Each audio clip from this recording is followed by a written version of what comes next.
by the staff. Good evening and welcome to the May 11th Citizen Public Safety Review and Appeals Board meeting.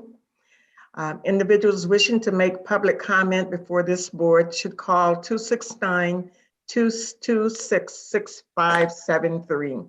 Again, individuals wishing to make public comment before this board this evening should call 269-226-6573 and leave a voicemail message limited to 3 minutes.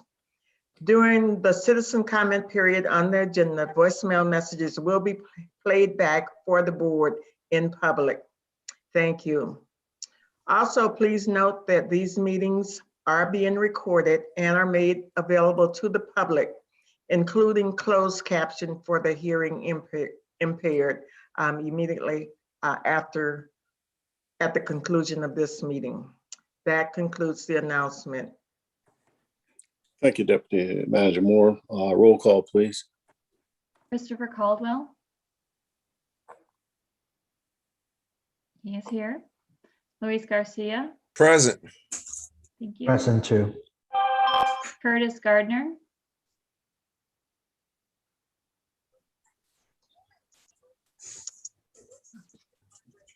Also present. Daniel Hamilton.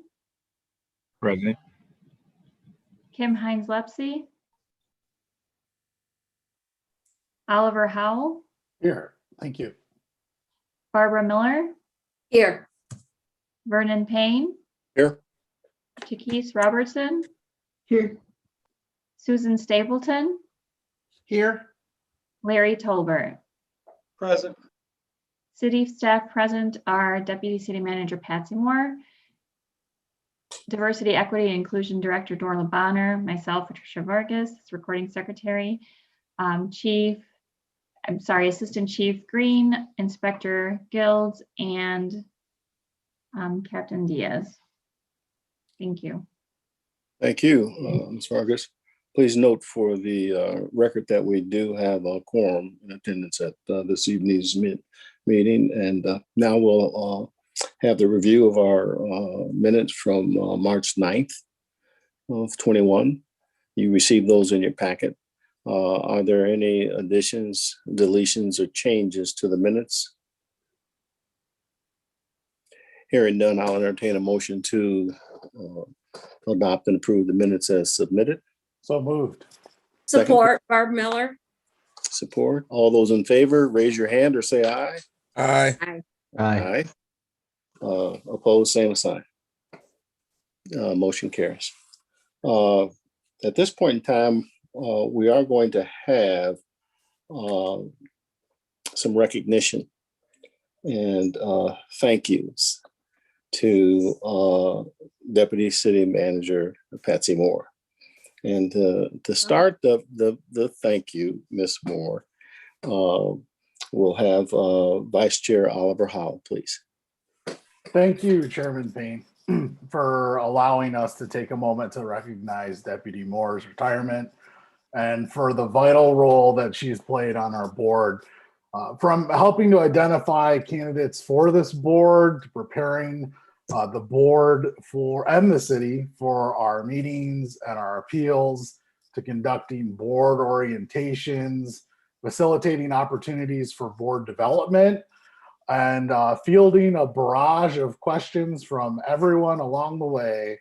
It is amazing to me, Deputy Moore, that this is only a fraction of your position's responsibilities with the city, because this is a full-time job in itself. And I know that I speak for the past board members and the current board members when I thank you for your utmost professionalism and class. I think that we think that your calm demeanor has de-escalated situations that have become tense, that has brought a sense of security and familiarity to our proceedings. And I think, honestly, it's fair to say that your position with our board has been difficult. There's a balancing act between recognizing the hard work of the city and KDPS, and also the need for accountability to the board and the public, And of course, this increased and necessary focus on diversity, equity, and inclusion, all in this national environment of an increased focus on policing in America. And oh wait, also COVID. So there's a lot on your plate. There's been a lot on your plate. We just through the ups and downs recognize your critical thinking, your focus on solutions, and your empathy to every member in our community. So thank you. I know I speak for everyone when I say it's been a pleasure working with you personally and professionally. And our community will continue to benefit from the work that you've put in and the framework that you've helped us set up for years beyond your very well-deserved retirement. So thank you, Deputy Moore. Oh, thank you. Very well said, Vice Chair Howell. Very well said. Assistant Chief Green. Thank you, Chairman. Although I've been on this board a short amount of time since last November, and unfortunately, the Chief of Public Safety is not able to attend today, but I can speak on his behalf and also the department's behalf. Deputy Stephen Moore, we're going to truly miss you. I think by you being a liaison between the board and the city and public safety, how you're able to navigate through good waters and smooth waters and tough waters, but also to make sure that you keep everyone accountable and transparent. So for that, on the behalf of City Kalamazoo, specifically Kalamazoo Department of Public Safety, to make this relationship of the board and public safety, I believe, is one of the best in the area, if not in the country. We give you all for sincere thanks and wish you the very best in your endeavors. Well said. Thank you. Thank you. I'm sure that there will be other opportunities for us individually or collectively to express our gratitude to Deputy Manager Moore, someone who has had an impact not on us, but on the community. With that said, let's move on. We have, I think, Chair Payne, can I just Yes. express my Sure. appreciation Sure. for your recognition? Truly appreciate it. I have appreciated the time that I've spent with this board, and I so very much appreciate the time and effort and just the willingness of this entire board and past board members to do this very hard work. It is very hard work. As Vice Chair Howell said, sometimes it gets tense, but it is hard work, but it is very important work for our community. And I'm just so very happy that you all value that work and are committed to doing that work in a very excellent way. I will certainly miss my second Tuesdays of the month, but I think I will probably be able to find something to fill this hour. And I've noticed that we don't get many public comments, so don't be surprised if I call in from time to time to make a public comment. So again, thank you for your dedicated service, and it's very much appreciated. Yeah, thank you, Ms. Moore. Thank you so much. Thank you. Let's move into KDPS updates, please. Thank you, Chairman and the board. Chairman, if you don't mind, we're just going to follow right in order. I'm seeing that is, and we can start off with our current hiring process. I have my team here who are really the on the grounds and experts in this area. And if you don't mind, I would like to start off with Inspector Giles, who's going to give us an overview of how KDPS hiring and process occurs when a person's interested in becoming a public safety officer. So I will relinquish the floor now to Inspector Giles. I also have, before I do that, I also have Captain Diaz on the line too. He's also part of the team for recruiting and hiring. So if some reason myself or Giles will miss out on anything, I'm sure the captain would come in to make sure we can fill in the gaps. Inspector Giles. Thank you, Assistant Chief Green. Thank you all for having us tonight. I appreciate you giving us this opportunity to talk to you about our current hiring classes. Just to give you an update of our previous class, we hiring class 63, we call them by numbers. That's how we help keep them straight when, especially we have 2 or 3 going each year. So we have 14 new hires that are starting on Monday. Monday the 17th, they go to the Fire Academy. So we're really excited about the 14 that we just got a hold of. I think 3 or 4 of them are currently certifiable police officers. They are going to be joining our 5 new hires that are currently in the Police Academy. And I think we have about 20 to 25 people that are going to be going into the Fire Academy starting on Monday. So we're really excited about that process. We currently have a second process going right now. We're going to call that one 64. That one is a third process that we're doing here in this year, just because we're so short on the street right now that we're trying to get those bodies in. So this one isn't a typical process that we do. We opened that third one this year so that we could get our numbers back up. Out of the 149 that applied, we have 27 that are going to first interviews next week. And I appreciate you, Mr. Gardner, for being willing to come to our interviews next week. It's going to be quite the experience. It's going to be a good time. And I love that you guys are going to be able to come and participate in that. We still have room for one more member. So if anybody else wants to come and join us on Tuesday, let us know, or let Chairman Payne know, and we will get you set up at Borges Health and Fitness with us. But that's going to be a good opportunity. Candidates will first go to a fire agility test in the morning. They will complete that agility test. And if they are successful at that, they will come and see us on the interview panel. We have another hiring process that is starting up though in August. So anybody who knows anybody, we ask you all to be recruiters for us.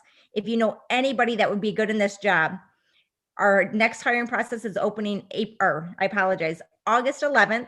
It's going to be open online through August 29th. I know you have my email. I know you have Captain Diaz's email. If you know anybody at all that even has questions about public safety, send them our email address. We will give them a call. We will walk them through the process. We'll answer any questions that they have about our department. We can get them set up for a ride-along if they want to come in and join us to see what we do here at Public Safety and answer any questions they may have. So again, those dates are August 11th through 29th. But again, we are always recruiters. So if you know anybody, send them our way. And we will make sure that we get them in for Kalamazoo Public Safety, and we give them all the information they need. Does anyone have questions specific to the hiring process or our current hiring processes? I'll rephrase. I have a question. It's only tangentially related to the process. How many officers are we down right now totally? Not including the ones that are in the pipeline. We are allocated for 268. At my last count, we were at 231. So that's about 30 plus officers. That does not account for the 14 that are in the pipeline. So I add those on, we're still about, I'm going to say 15 to 20 down. So we are continually, we have continuous processes going up. We have a lot of retirements coming up here in the next 2 years.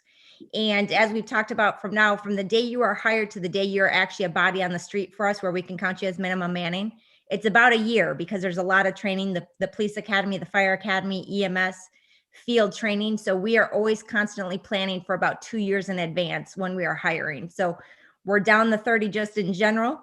And then we're planning for those retirements that are going to be coming up in 2022 and 2023. So that we're about a net of 15 to 20 down when you look at the officers in the pipeline. Now, how does that compare to a typical year? Is that above average, average, below average? And I ask the question because on a national level, departments are really struggling to have a full complement of officers. They are way down. I would agree that we are down, and it's a profession itself. Our numbers have declined steadily over the past, 10 years that we've been here at Public Safety, that I've been back in the hiring or been involved in the hiring. This last group specifically, we only had 149 applicants. So I remember 10, 15 years ago where we would have 800 applicants just starting out in the process. So not a lot of people want to do this job anymore. It's a noble profession, and we will always build it up, and we can't say enough good things about it. But There's not a lot of interest in the job, so that's why we're always looking for everybody else to kind of help us with recruiting. Where are we missing? Where do we need to go? Who do we need to talk to? I think on average, I think we're doing pretty well compared to other departments when it comes to our hiring processes. We do have enough bodies here at Kalamazoo Public Safety that we're able to hold those continuous hiring processes. And we're always looking for good people to join our team. 2020 hit us hard when it came to retirements. We had a lot of people that we weren't necessarily expecting to retire. And we lost a lot more than we expected last year. So now we're just trying to build up to make up for what we lost last year. And again, planning for those future retirements. What's happening on the national level, then we can move on, is that departments are down in numbers. But at the same time, there's a commitment to maintaining quality and not to, matter of fact, there's a commitment to increasing quality. So we will have officers who are capable of handling these complex times that we're living in. And I know that Chief Coakley and the staff here are very well aware of the fact that we really need not only to maintain quality, but to increase it with the types of officers that we're bringing on board. With that said, I think we're ready to move on. Thank you, Inspector Giles. Next, I'm going to cover a little bit about training modules that we have. For all who do not know this, in the summertime, we at Public Safety get really extremely busy on calls for service. We have to make sure we have enough coverage on the street. And we also have an Inspector Giles or Captain Diaz. I keep calling you now, Inspector Giles. They called you Giles earlier. I apologize. Inspector Giles and Captain Diaz.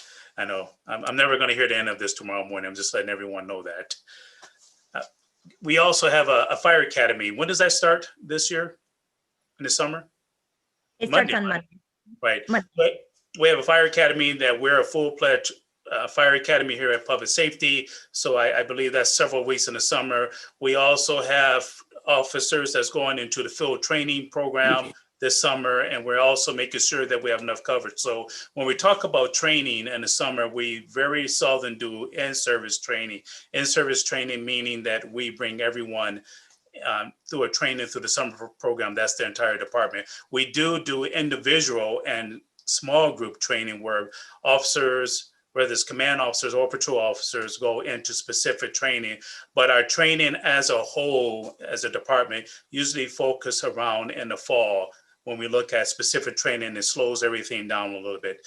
But I will say that we do have a very unique training that's happening in June, where we have Captain Diaz, who set it up, and it's countywide. I'm going to let him briefly talk about it, but it's one of the trainings that is also highly recommended at the state level, and also when we talk about 21st policing at the national level. Captain Diaz, why don't you talk about the training that you're hosting countywide, and you are the facilitator for it. So crisis intervention team training engages officers with managing critical incidents stemming from mental health crisis.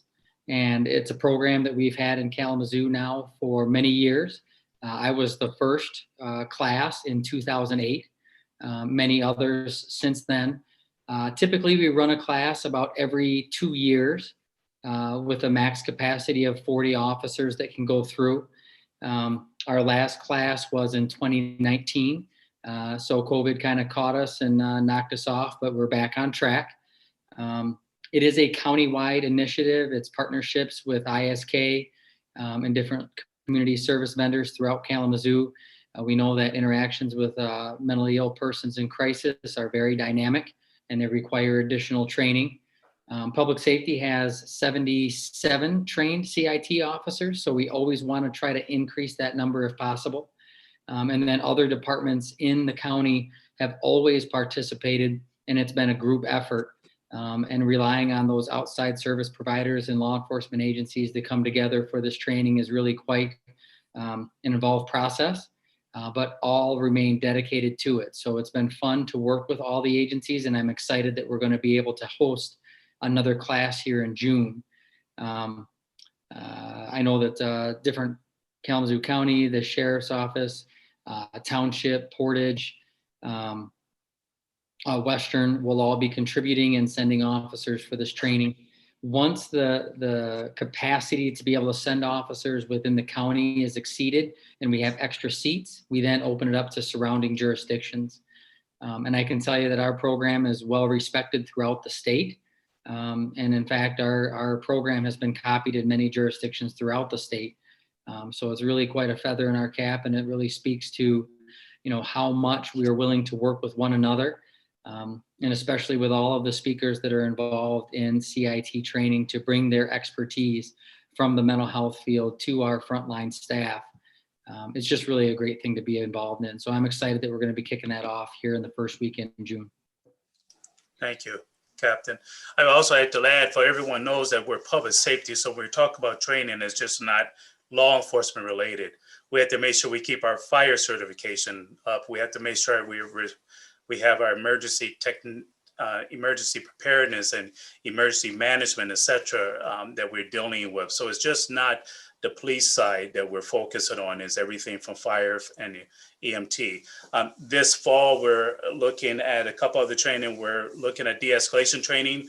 State of Michigan requires it.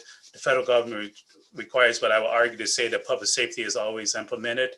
De-escalating training, we're sending some public safety officers into a trainer school so they can come back and train the rest of the department. We're looking at unconscious or implicit bias training. We did department-wide in 2019. And there's a new term that's out there now. When I say new or newer than other terms, is procedural justice training, how we handle contacts with citizens and the outcomes of it. That's also one of the things that the state required in 21st policing.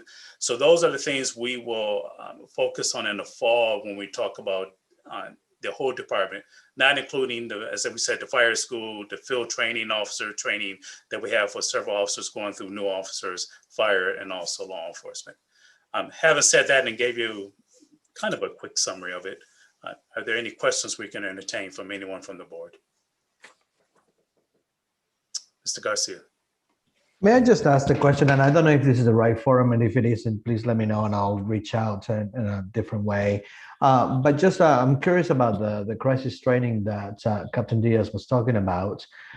Is that kind of like once the training is done, the officers that go through that training, do they form part of like a different department within the force, or are they just regular officers that they just happen to have extra training under their belt to deal with these kind of situations? So upon completion, they'll earn a certificate indicating that they are crisis intervention team trained. And from there comes like additional work and responsibilities. So they will have their usual assignment within the city to a particular zone, as would any other patrol officer. However, when those calls come in that either because of the dispatch or what an officer sees when they're first there, they may then go ahead and request that additional resource. And then they would respond as a crisis intervention team training officer. Similar to what a negotiator would do, it's kind of a middle ground, but it's directly related to managing mental health crisis. And in fact, it's one of the essential trainings that if you do become a negotiator in Kalamazoo County, that's one of the required schools that we have, because we want to make sure that our negotiators have certain elements built in. So it is an elevated school. It involves didactics, right? So educational components, de-escalation components, and then scenario-based training, where they get to tie everything that they've learned together into practical applications, so that they actually get repetitions in using those skills in field-like settings. So by having those three different components, by the time they're done, they got a pretty good idea of how they're going to proceed during some of these situations. And I can tell you, really, that kind of work has, over the years, because we continue to train, we continue to focus on it, really does become a way that even an untrained officer will see these skills being deployed and then start to adopt those practices. So it's really a cultural shift that we've had at Public Safety, and having been involved in this now 13 years and trained really hundreds of officers throughout Michigan and particularly in our area. So when you walk away from that, you're feeling pretty good about what you can do, and then you actively seek that additional work. Thank you. Captain Diaz, I don't know if this is a question for you or a question for Director Bonner, but have we added any DEI or DIE components to the training modules this year? I don't have that answer in terms of what he was going over with. Since I've left the training division, that has fallen to Executive Lieutenant Gordon. So I don't have that current data. I'm sorry. Yeah, Chairman, I can go into a little bit more detail, and also Director Bonner can do. Yes, we are looking at, and we've been in contact with the training division to look at unconscious implicit bias training that we're looking at coming up in the future. And as I mentioned earlier, when we talk about D&I, de-escalation training also falls in that. And the new training that we're beginning to focus on, not only in public safety, but throughout other jurisdiction, is this procedural justice training. Now, Ms. Bonner, I don't know if you want to add in, and I don't know how much more you want to share what we're working together on with the city too. Yeah, sure, I can share. The larger picture is that the city is going through an internal assessment right now, and you all were invited. You all should have got an email inviting you to participate in that assessment. And if you didn't, please let us know. And from that assessment, we'll have some data as to what our weaknesses are, not just in public safety, but our organization at large. And then we will write Vic and I have been charged with writing the first diversity, equity, and inclusion plan for the city. And it will be based on what we learned from the assessment. So more to come, more work to come, but we really wanted it to be grounded in facts based on where we are today. So we'll be able to tell when we get someplace, because we'll know where we started. Yeah. And Chairman, may I add one more thing to it? When we were brought in, and the division was reformed and recreated back in the fall to be called Office of Community Outreach or Relations, which covers internal affairs and recruiting, which Inspector Giles and Diaz cover. We also cover community policing, and there's a third branch to this, diversity, equity, and inclusion. Very few departments have that title specifically at the level of a chief level, where it's responsible to look at D&I not only from a training perspective, but we're also looking at it from policy and recruiting. So although young, we're moving very fast in this area. So we're very excited to see the progress and as we continue on down this path of D&I. Thank you. I have a question in regards to the trainings. So what does continued learning look like? Is it this idea that you all go through these trainings and you receive these certifications and it's kind of like a one and done situation? Or do you have continued learning through the duration of your career? Captain Diaz, do you want to handle that part just from the continuing education part, and I could jump in on the other part, please? So continuing ed occurs at many different levels, some of which is like on the job type learning. We talk about FTO, the Field Training Officer Program, where they're talking about the very specific actions. And then when someone goes through an advanced level course, in most of those courses, there's either requirements for recertification or retreading. And then those occur either through online courses or another advanced course. For example, interviewing, right? So we have a couple of different schools that we use. You'll go to a 40-hour school, you'll learn the techniques of conducting a thorough interview and an interrogation, what the rules are, how best to get information, that sort of thing. Really at the end of that 40 hours, there's another advanced school. But quite frankly, what you end up doing is you end up using those processes on an ongoing basis. So you're doing that work over and over and over again. And that's really kind of how you hone the skills. And then other things are time stamped, so to speak. For example, TASER, you have an initial training, and then thereafter you have a yearly refresher training. CPR, it's every 3 years. You have to go back in and demonstrate those again. So it just really depends on the nature of the class and whether there is an additional requirement to maintain that.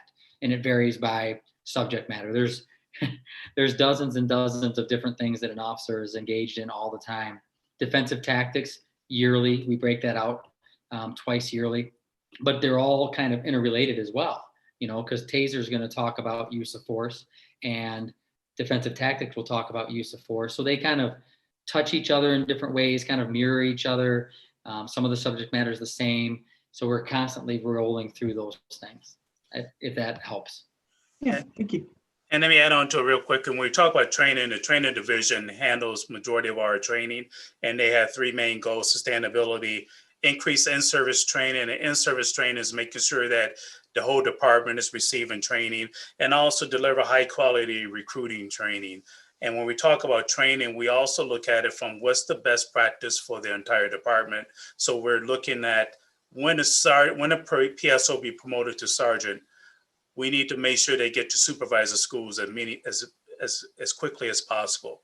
Each level, for example, by me being a new assistant chief, I was sent off to a week-long how to be a good assistant chief for a department school in Lansing. We also look at training, how it affects every division. So for example, for Office of Professional Standards, whenever we see a training issue that comes up from a report, we talk to the training division and say, is there something we need to implement in our training, whether it's more de-escalation training or verbal or nonverbal training, whatever the case may be. So it's a complete holistic approach when we look at training for the entire, from the individual all the way up to the entire department. So I hope that is helpful when we're looking at continuing education training.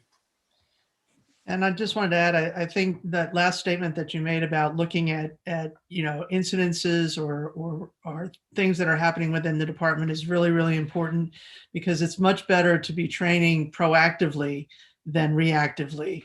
You will, you know this as well, that you'll be able to minimize a lot of things if you have people on the ground who are prepared for the situations that they're facing. Yes, and then the other training that we're looking at is that's major throughout the nation. That's new. That is not new to public safety. It's wellness training. Wellness training for our officers.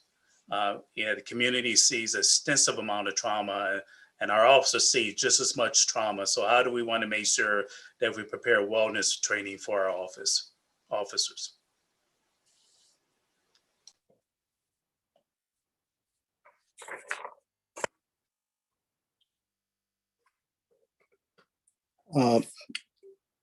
That concludes the training portion, training modules. Is there going to be an update on the 2020 data?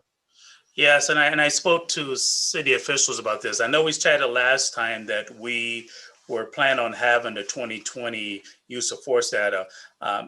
We ran into a hiccup in the sense that, well, first of all, we will have the training information, and we grab more resources to make sure we have the training done by the end of June. I mean, that data that is. Just to give you a quick summary of why, I think I mentioned earlier that we went to a new system, a new computer system in the middle of last year. As we switched over, we thought it'd be an easier switch from going from benchmarks to blue teams information.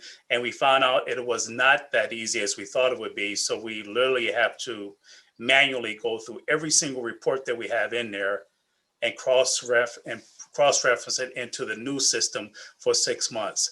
We've identified the problem. We're putting resources to it, and we're very confident by the end of June, we will have the complete report for 2020. And from that moment on, we'll be able to get the report out immediately by us going to the new blue team system. So are we, to be clear, so that I understand, are we saying that the traffic stop data from 2013 is not available to be included in any of the data analysis, benchmark data analysis, or it is available, but not available in the format that you're changing to? Patsy, you. Well, we were looking, we committed Chair Payne to, for the board to have this annual report done. And in order to have a full view of the 2020, we were waiting for that 2020 data. It did not directly relate to the traffic study data. This was just our our annual data that we have accumulated, and we wanted to get it out so that you could complete your annual report to the community. And that is the piece that we wanted to make sure that we updated you on tonight, that there's been a slight delay in getting that done. Thank you, Deputy Manager Moore. But at the same time, will there be any outcome data based on the 2013 traffic stop study?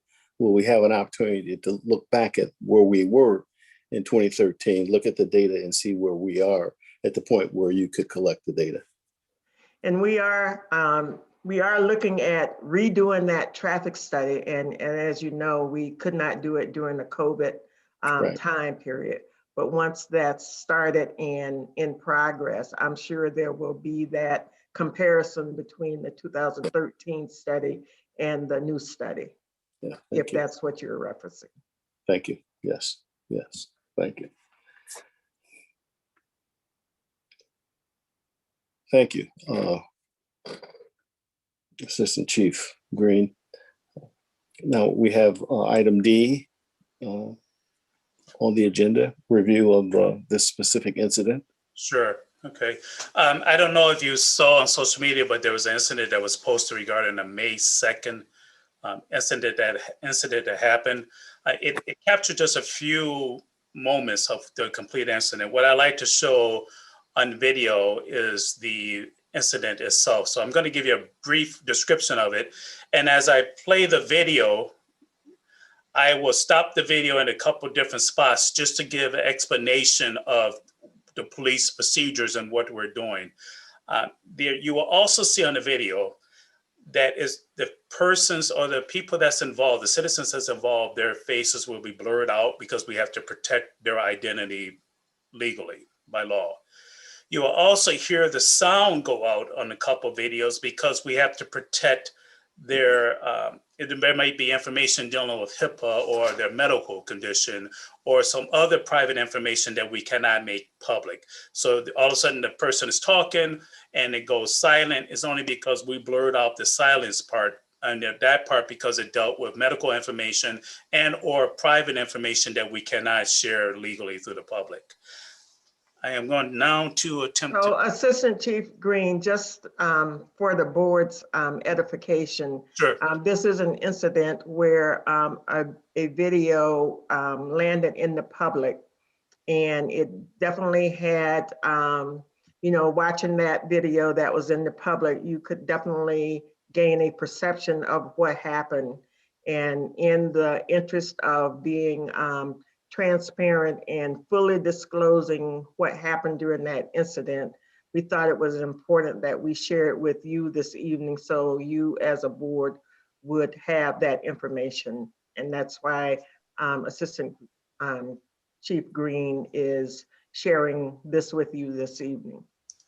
I think every board member should have received a copy of that incident from me as it appeared on social media. I think I distributed that to our board. So our board is aware of the video that was taken by the private citizen. Our board is not aware if the private citizen provided additional video or took additional video that was not published. And so that would be something that we would probably discuss this evening. So please go ahead. Yeah, I'm not aware, but I'm going to show you the video from the officer's body camera. So just give you a quick summary of what occurred, and then I'm going to play the video and start it from a particular area. So on May 2nd at 2:51, Kalamazoo Department of Public Safety was dispatched to a car crash with injuries at the corner of Florence and Westnedge. As the officers were arriving, we were advised that the at-fault driver of the accident had fled the scene on foot. When officers arrived, there was an injured female from another car. That person was transported to the hospital with non-life-threatening injuries. When the officers also arrived from the car that was at fault, we did a canine track trying to find out where the person ran to. That was unsuccessful. Kalamazoo Public Safety then received a dispatch from the 911 center that there was a gentleman who matched the description of the driver who fled from the scene. So the at-fault driver, dispatcher advised that the citizen got into the back of a white Chrysler 300 rear seat passenger and was in the 1000 block of Patterson, and gave the description of the person. When I was dispatched to public safety, we had an officer, I believe at Patterson and Woodward, who saw the car and made contact. Now I'm going to share the video and take it from that scene right there. Fingers crossed that I can share this.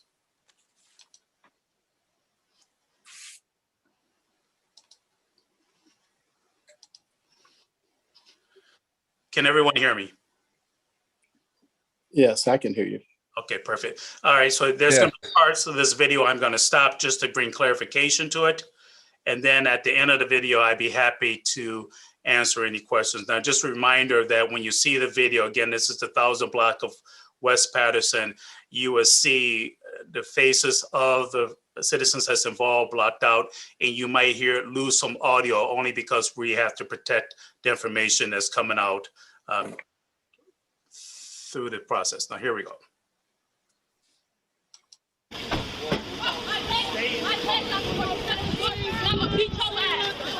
Ma'am. Don't shut my legs in our door. My feet right here. Don't put no door closed. It's not. Stay in the car. Don't put no gun out. Okay, I'm going to stop the scene real quick there. Whenever there's involved incident, especially a hit and run, officers have to make the determination who's all involved. At this time, the rear passenger has been taken out the car, and that's the citizen that was involved in the driving of the hit and run vehicle. They placed him into custody without incident. During this time, this police officer also instructed both there's a passenger and a driver in the car to remain in the car until they gather more information about the hit and run. Make sure that there's no other evidence in the car from there. Assistant Chief? Yes. At this point, the driver and passenger in that car were temporarily detained. Is that correct? They were not in custody. No, they were not in custody. And give me one moment here. Okay. No, they are not in custody. We're trying to the police officers are trying to find out what's going on. We just know right now the rear seat driver was involved in an incident, and we're trying to put everything together. That's why we asked both the driver and the passenger to remain in the car. So no, they're not being detained right now. They're not in custody, but they have to remain at the scene until we find out if this car is involved at all in the hit and run.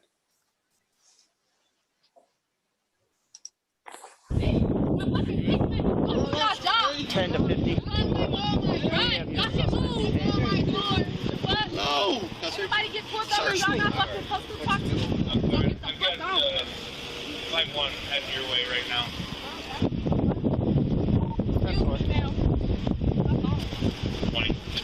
You don't gotta see, bro. You don't gotta see what I'm doing. Get your weird ass home. What? Y'all ain't gotta say shit to me. Y'all just be dick sucking. Fuck on.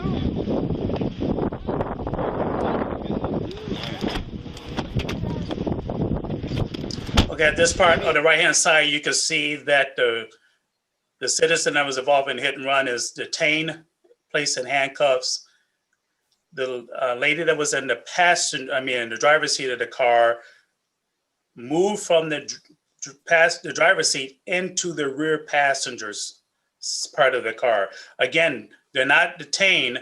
They're just asked to remain in the car. What you're going to see next is the rear passenger began to start making intentional movements down by the foot of the car, or the seat of the car, and you'll see the officer trying to find out what is going on in the rear of the car. And Chairman Payne, if anytime you have questions, anybody, please stop me and I can stop the video. Thank you.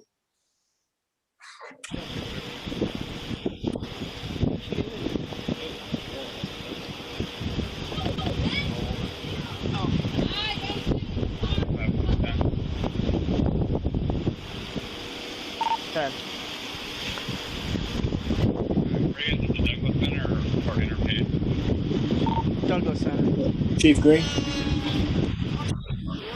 Yes, sir. To be clear, the citizen was told to remain in the car. That is correct. And then the citizen, on their own volition, got out of the driver's side car and into the back seat. And got into the back seat. That is correct. And so the citizen at that point was not following the instructions of the officer. Is that correct? That is correct. And the citizens also in the back seat making intentional movements where the officer are now beginning to be concerned about safety of the citizen and also the officers. Thank you. Thank you for letting me interrupt. No, please stop me at any time.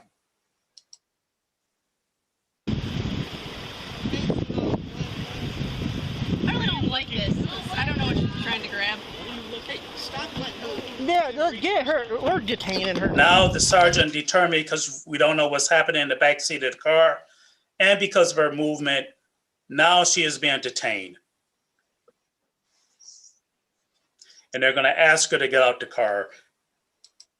And to be clear, officer, the officer stated, if I heard correctly, that she was uncomfortable because the driver got into the back seat of the car and was reaching for something in the back seat, which made the officer concerned about safety. Am I looking at this right?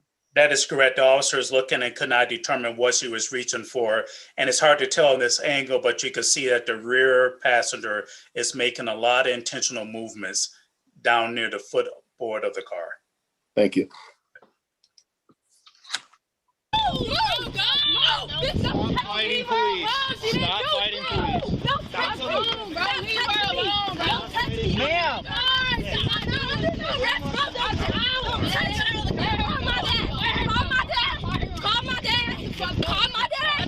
Okay, so we have here, they're trying to control the rear passenger of the car. She's fighting with the police. She's not getting out the car because after she's been advised that she's been detained. In the front seat of the car here is a 16-year-old female who is now interfering with the police, holding her back, preventing the person in the rear seat of the car to coming out. So she's pushing against the police to prevent the person from the back. Now the sergeant is advising her she is now being detained. That's the person in the front seat of the car. Come on. Come on. I can find my key. Let me go. Get out. If you saw that right there, she has now assaulted the police officer by kicking the officer. Let me get off me, nigga. Let me the fuck off me. Get out or the car. I will. Let go of me, Okay, bro. let's go. Let the fuck go of me. Go. Go I'll on. stick your ass. Get the fuck on. Car.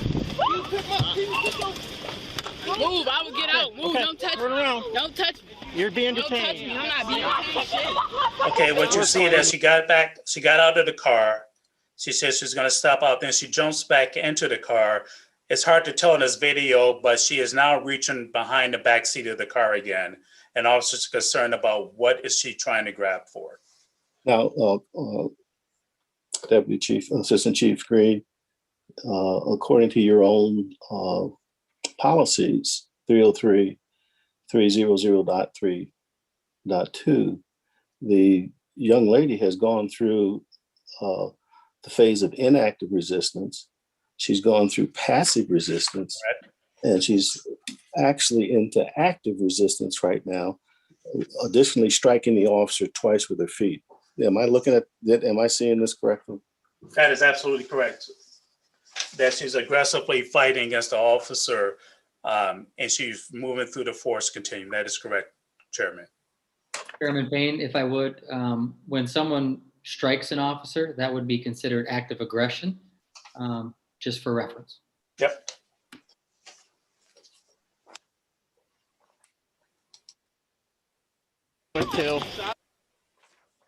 Was there another comment, Chairman? No, it is active aggression, but I think the response was more akin to active resistance. Correct. And so I'm trying to look at the reasonableness of the response. But I agree with Captain Diaz. It moved into active aggression. So I want to be very clear about that point. Okay, thank Because once the person use their feet or legs, whatever, to strike the officer, that becomes an assault, doesn't it? That is correct. Okay, thank you. And so when we talk about active aggression, the person is punching, kicking, grabbing, wrestling, resisting the officers.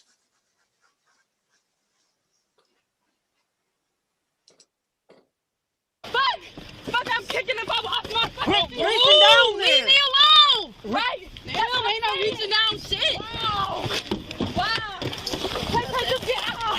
Stay right there. Bro, let me go. Step out of the car. Step out. Step out now. Let me go. Let me go and I will. Let me go. Let me go and I will. We need a couple more. Let me go.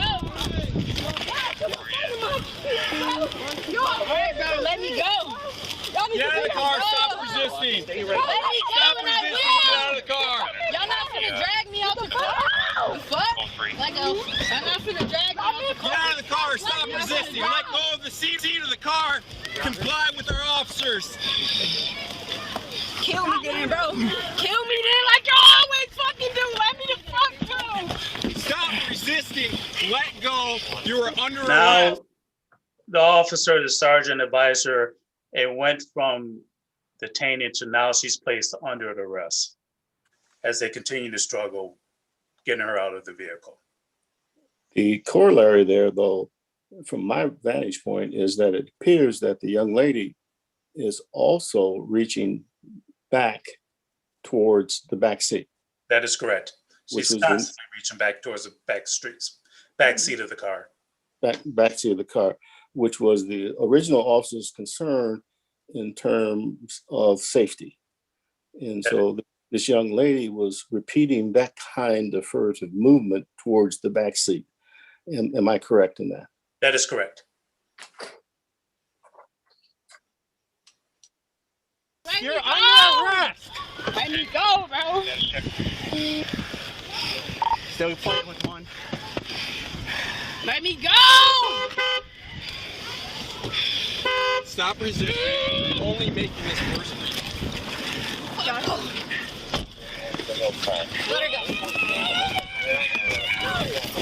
Put her on the ground. Knock it out. Now officers finally got out of the vehicle. I think Chairman Payne, this is the part where it was showed on social media, this part of the video when she ends up on the ground as officers try to control her. Yes, Go ahead.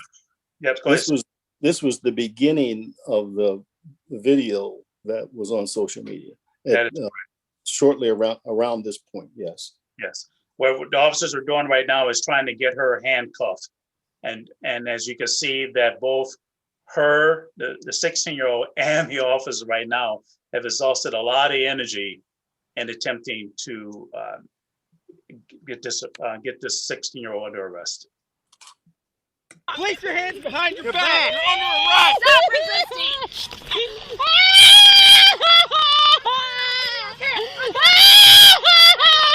Could you stop it right there, please? Yep. There's a lady I think that's the lady that posted the video, if I'm not mistaken. And now, in your policy of use of force, 300.3.3, in the instance when force is used, public safety officers should not intentionally use any technique that restricts blood flow to the head.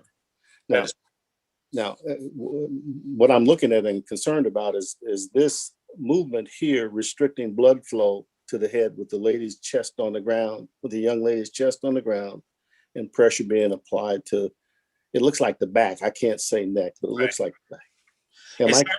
I'm sorry, it's hard to see this angle. Is right near the shoulder blades of the young lady as they're trying to control her just to handcuff her.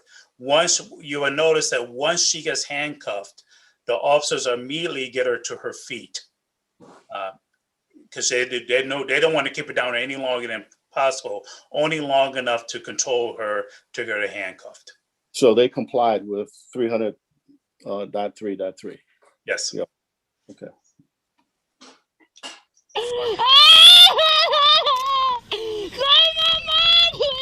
Please do something. Please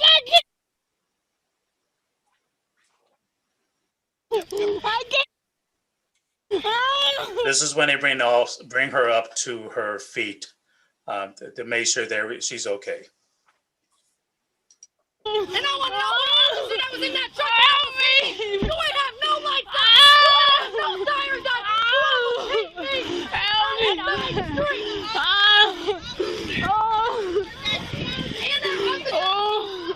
Come on. We're 14. We got 2 in, sorry, 3 in custody. Life and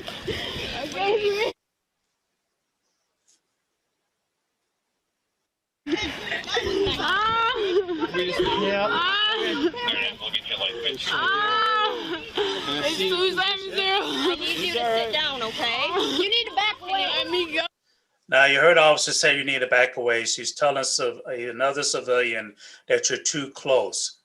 At no time did any officers prevent anyone from videotaping, but they also had to make sure that the person's safe distance from what was occurring at the time. Chief, Assistant Chief, I have a question about where the young lady that jumped into the back seat is right now. She's already handcuffed and placed in the back seat of another police car. And also the gentleman who was driving the vehicle, he's also handcuffed and he's being interviewed about what occurred. Thank you. Yep. Assistant Chief, in your policy 425.2, any citizen has the right to record Correct. Police activity as long as they're on public space.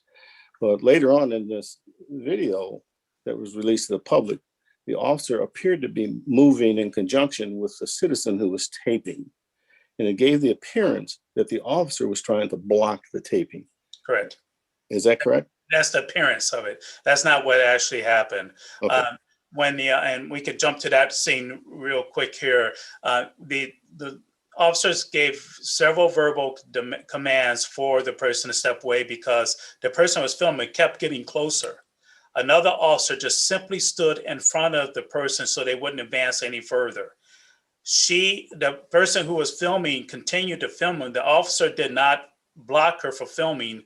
When the officer moved, he moved because this person that was filming started advancing closer to the officers. Other than that, the officer did not prevent. And when I say move, the officer just stepped in front of the person to say, you cannot advance any closer because of safety.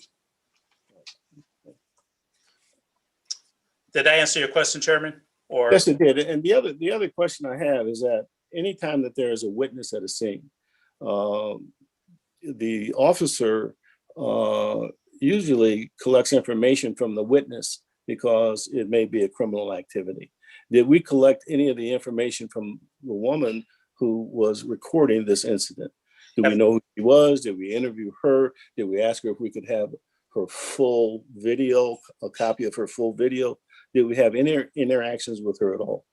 I don't know if yes, we had interactions. I don't know if the officers asked for a full copy of the video. I don't know we would have been concerned because each of these officers are wearing body cameras themselves. But as far as they did make contact with the person who videotaped it, matter of fact, she demanded to talk to an officer, and we provided that they had a one-on-one conversation with her. I asked that question because the video that we're looking at now is not the video not totally that appeared on social media. And the citizen may have a video that is similar to what you have and not released it. That was why I asked the question. Yep. Thank you. Oh, you gotta sit down. Let me go, man. Let me go. I think it's right there. Okay. All right, rolling. We got one in his car. Yeah. We can bring her. They're reaching for something in that car. Okay. There we go.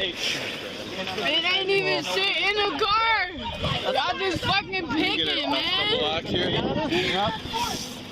Yes. That's right, just arrested with the CCW and the... Yeah.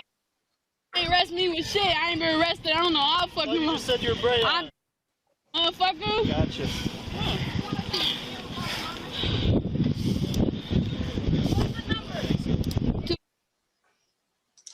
Chairman Payne, just to let you know, although we want to be conscious of providing any medical information, Kalamazoo Department of Public Safety did dispatch a medical unit to the scene. Well, yes, and that's appropriate if there was any kind of concern about a slight injury of any kind to a citizen. That's in our protocol. That is correct. That is our protocol. That's our protocol. Just a slight concern, we are to get medical attention right away. And I don't have those details, but I know that's in our policies. That is policy, and that's what occurred on this one also.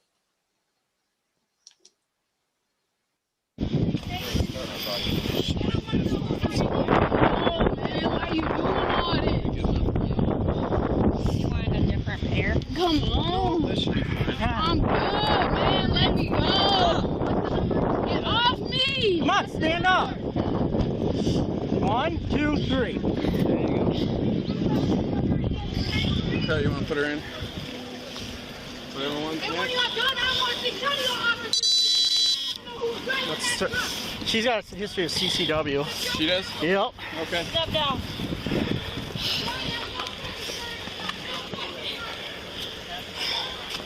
She been searched yet? No. All right.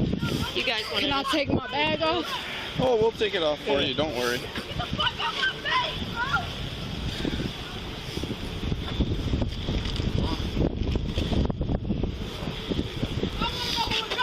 Do you have anything on you that's going to hurt me, poke me, anything like that? No.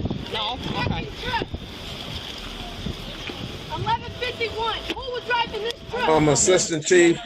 Yes, please. I have a question about, was there anything found underneath the seat and the footwell in the back seat of the car? What were the two people after? It appeared that they were after. Yes, we found in the purse of the one citizen a stun gun that was in the purse.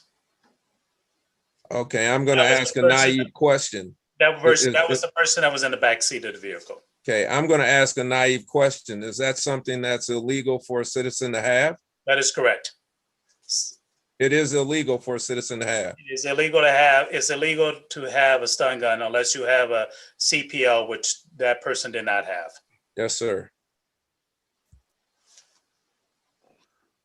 As this part comes to an end, we put in another part where you will see that the sergeant per policy will check on the 16-year-old here while she's in the back seat of the car to check on her well-being. Right after they get the search here.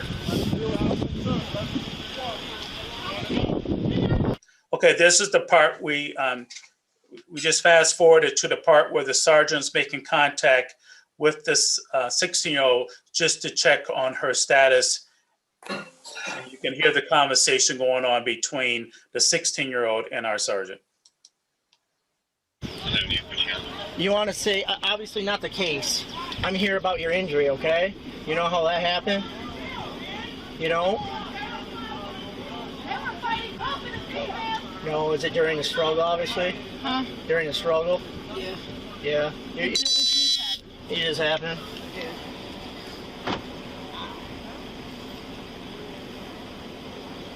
Okay.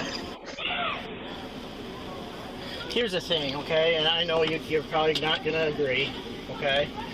But what was going on was between us and him. Okay, now hear me out. Now hear me out.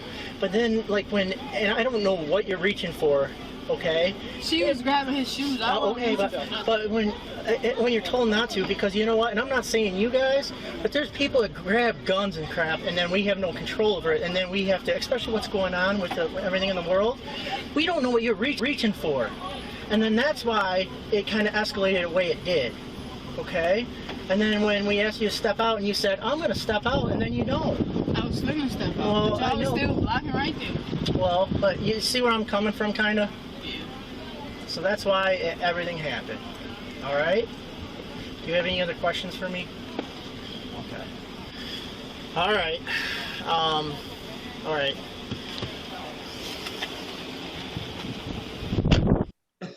Chairman, that's the end of the video. I'm going to stop sharing so I can answer any question if that's fine. I guess the only comment I have just to the board is that before any of us offer any type of opinion as to the officer's conduct here, I think we just need to be conscious of the fact that this could theoretically come before us. So expressing our own opinions might not necessarily be appropriate. And, you know, we wouldn't want to have to deal with that issue if it was an appeal before us. But I mean, that being said, I mean, I certainly appreciate this opportunity to look at this video and hear the city's explanation. And I mean, I know that this is all in the spirit of transparency and community relations, which I appreciate. I'm just bringing up that as a potential procedural issue down the road. Yeah, and I thought about that, and this is what I surmised. Putin could watch that video that was put on the web by our citizen. Putin could download our policies and procedures. Putin could arrive at questions based upon our policies and procedures. And he's in Russia. And I think it's not a violation of our duties and responsibilities to look at what's in the public domain. Look at what's in the public domain in terms of our policies, and then have this opportunity to ask questions. If there is an appeal, and there may or may not be, then I think that each individual would have to determine within themselves whether or not they could adjudicate that appeal without bias. And so to me, that's the standard. Can you do it without bias? And Sure. The only thing is, and that certainly wasn't directed at anyone in particular. The only thing is that, I mean, the appearance of objectivity of this board is very important. Yes. And us as a representative of the community, and not bringing any facts or opportunity for questioning such as this, where, you know, we've already considered whether or not a police procedure was violated or not, prior to that venue of our appeal process. I'm not saying there's anything that's wrong with that.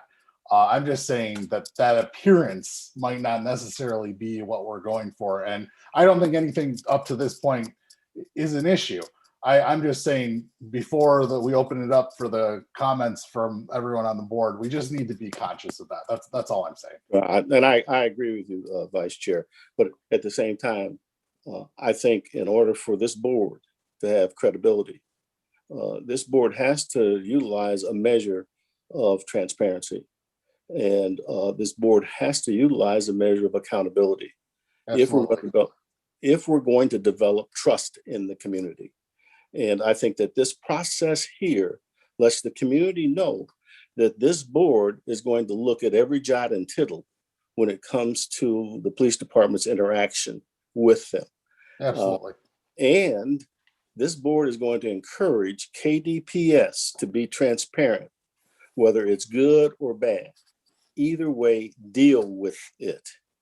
But I like the notion that this board engages in these critical incidents that the entire community is talking about and understands. And for us to remain silent when it's in the public domain, that's an option. And it might be the best option if you want to come across as, you know, being totally unbiased in your views in the event that there's an appeal.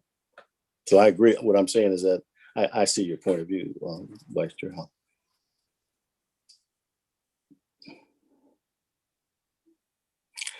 In the alternative, the police department may not have released their tape to the community. And to me, that would have been very damaging in terms of credibility and trust. It was imperative that the police officer's tape be released. and not held on to. And I'm just so thankful that the chief made that decision. But this is instructive. This will come up perhaps again in the future in a more serious way. And I think that the police department, the city manager's office, and this board have got to work together to look at scenarios where a quick release to the public has to happen with these videos and whatnot, protecting everybody's rights, of course. But I think we've got to think forward about these kind of situations and look at how we're structured and how we can support and assist getting that kind of transparency within, well, not only what the police department does, but what we do. Larry Tolbert here. Do you have, does the police department have a series of videos of how to act when police officers pull you over, and not how to act when police pull you over? Because if they do, if someone has that, that may alleviate some of these situations where things are escalating, you know, whether it's the police fault or the citizens' fault. Because this entire thing could have been avoided. And it's my thing is that if you're asked to get out of the car, you're supposed to get out of the car. If you're asked to do things, you're supposed to do that. You know, this is not an incident that we should spend a whole lot of time on, other than how to act and not to act. Because that's just my opinion. You take it for what it's worth, but we need some training of our citizens also. It's great that you brought that up, Mr. Tolbert. There's a couple of things that's happening under the community policing. We're beginning to do every Tuesday, or not every Tuesday, I believe every other Tuesday, educational things what happen in public safety. So I can definitely bring that to our video team that goes out on Facebook of different educational things that's happening in public safety and things that citizens should know. And in the June meeting, we'll be able to lock in this date, but we're offering a Citizens Police Academy. It's going to be 2 Saturdays. It's coming up this September and October. By all means, every member of the board here is welcome to attend, and also citizens are welcome to attend. That we go into how to, what are different things. A full 2 Saturdays dealing with different things about law enforcement, including educate. We like to call, as the chiefs of public safety would say, when we talk about transparency and accountability, it's educating and informing the citizens of what public safety does. I'd like to ask that we get those dates. Understanding the comment that you made, Mr. Howell. Young people were involved in this situation. And to Mr. Tolbert's point, there just, once again, needs to be more awareness on how to respond so that things don't escalate, hopefully on their part, where young people in particular can protect themselves by maybe having a bit more insight in how to respond when stopped and engaged with police for some reason. That's my comment on it. And I also think that adding something in sort of that informing of the public, because it's not only the individuals who are approached by the police, but there are instances potentially with the bystanders. And so even if you're a bystander, so that you're not overtaken with emotion with the incident and invariably then become involved in the incident. And so I think it is truly an educational phenomena all the way around. It's been a wonderful discussion. And I think one thing that we should also be aware of is that there is accountability on the part of our police officers. And what we're discussing here is accountability on the part of our citizens, be them 14 years old or 76 years old. And I think it accrues to our benefit if the community understands that this board is going to be about accountability.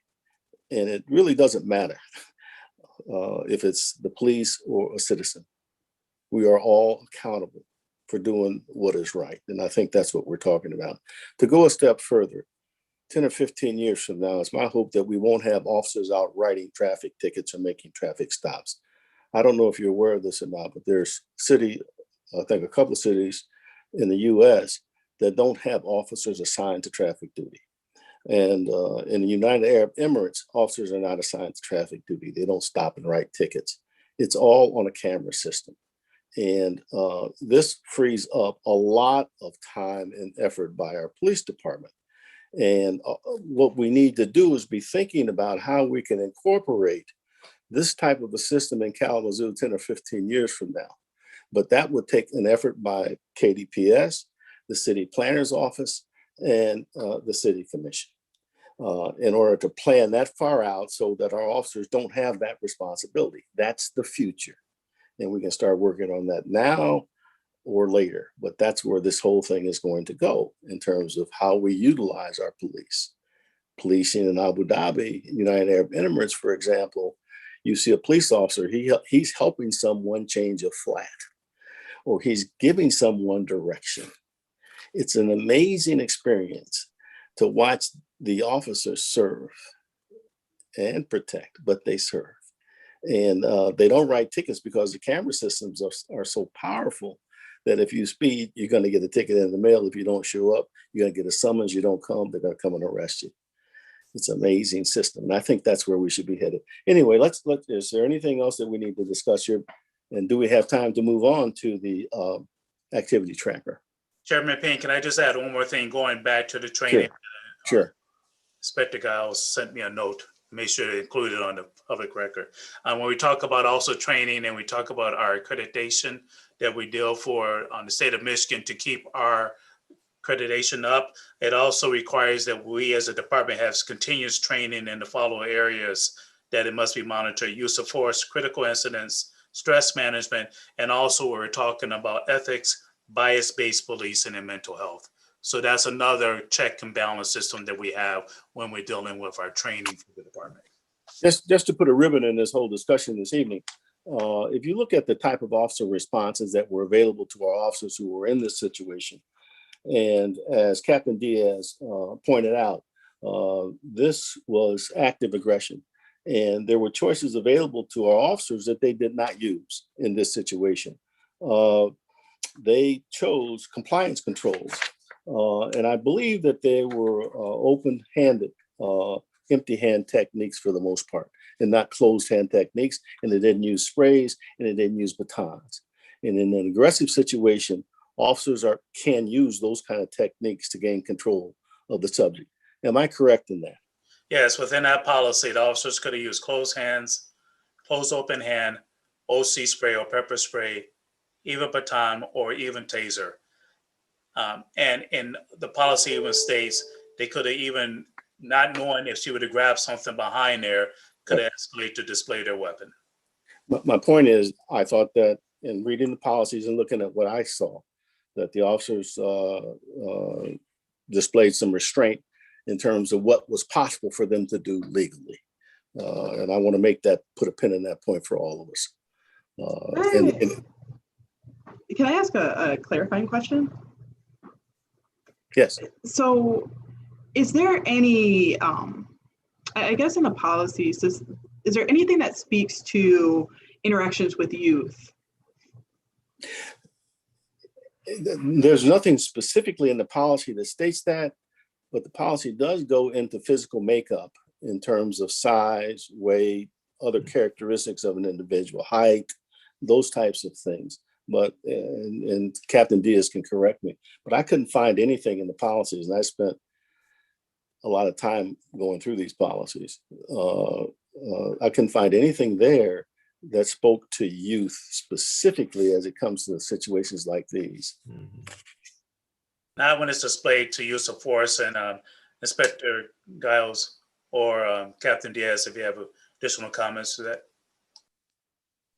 So if we look at the use of force, it's a really big, broad topic, but I will just touch on one small area to kind of get at what you're looking at. Part of the analysis is totality of the circumstances. And over the years, the courts have done a good job, case by case, kind of giving us different things that we should weigh and consider. Age is a factor, weather conditions, whether the person is armed, the level of crime that has occurred. Is it a felony? Is it a misdemeanor? Is it a civil infraction? So that analysis really basically says anything and everything that is relevant, the officer should consider. And so, for example, a child who's 8 kicking you in the knee is a little bit different than an 18-year-old kicking you in the knee. So that age becomes a factor. So yes, it is something that we weigh and consider. And an officer would do well to kind of take all of that in. And truth be told, that has to occur in a very, very short time. And the math isn't really something you can go 2 + 2 is 4. You look at everything that's going on and you kind of come out with an answer and you hope that you're in a solid platform. So yes, we would. And it's the totality of the circumstances analysis. My thought, I'll make this my final comment. Just to kind of piggyback on your comment about what the officers could have done, what their capabilities were, Coach. At some point in time, our educational system has to be involved in this, just has to be, because just my thinking, this could have turned real bad real quickly. Just looking at this day and age, okay, and I hate to say that or even think that. I hope not. But there has to be, at some point somewhere, more education from, like Captain Diaz mentioned, from 8 years old, younger on up, when citizens are dealing with tough situations involving our police force. And I'll stop there. Thank you. Well, and to put a pin in it for the final time, if we are going to have the kind of police culture that Chief Coakley and the executive staff envision, we have got to point out when our officers make good choices, when they could have made a different choice that was legal.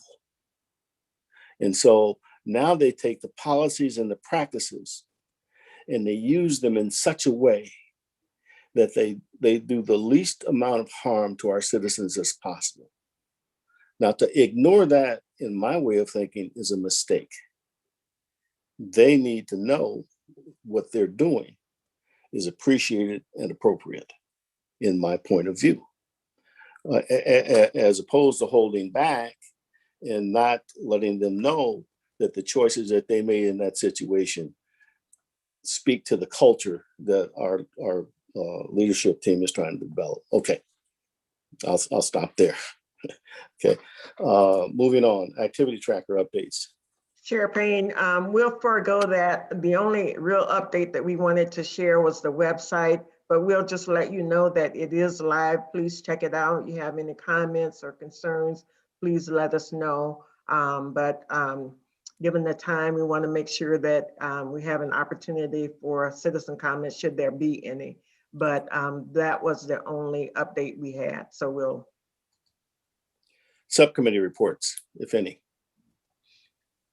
None. Board member comments. Thank you. Citizens comments. There are no comments at this time. Okay. Upcoming meetings are June 8th and July 13th. And again, I think that we all want to express our gratitude, thanks, and appreciation to Deputy Manager Moore for all that she's done for the board, for the city, and for the community. And we wish you nothing but success and happiness going forward. Thank you very much. Thank you, Ms. Patsy. Thank you. Thank you. And so, When are you going to start volunteering? Just kidding. Relax a little bit. Okay, but yes. yeah, it would be possible for me to talk with Assistant Chief Green for a moment after we dismiss. Can we stay on? Yes. Okay. So a motion to adjourn. So move. Support. Second. Support. We are adjourned. Thank you all. Thank Have you. good Have a good evening. All right. Take Night, care. everyone. Night, everybody. Bye.